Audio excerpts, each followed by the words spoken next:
My dear sir, my dear uncle, ஏண்டா இந்த விஜய தொட்டோம்? ஏண்டா விஜய் கூட இருக்கிற அந்த மக்களை தொட்டோம்? நினைச்சு நினைச்சு நினைச்சு ஃபீல் பண்ண போறீங்க. இந்த விஜய் சும்மா எதையும் சொல்ல மாட்டான். ஒன்னு சொன்னா அதை செய்யாம விட மாட்டான்.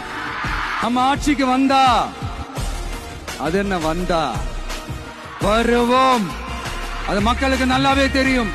குறி வைத்தால் தவற மாட்டேன், தவறுமானால் குறியே வைக்க மாட்டேன். சும்மா பிளாஸ்ட் பிளாஸ்ட் தான்.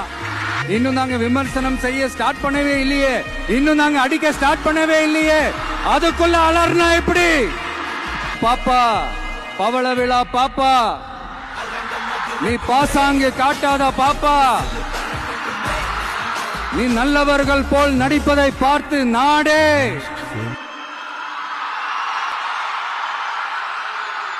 இவங்க கொள்கையே கொள்ளைதானே. எப்படி? இவங்க கொள்கையே கொள்ளைதானே. இதெல்லாம் யாருக்கு சொல்றோம், எதுக்கு சொல்றோம்னு புரிய வேண்டியவங்களுக்கு புரிஞ்சா நல்லா இருக்கும். கான்பிடென்டா இருக்க மக்களே, நல்லதே நடக்கும், வெற்றி நிச்சயம். மீண்டும் சந்திக்கும் வரை நன்றி, வணக்கம்.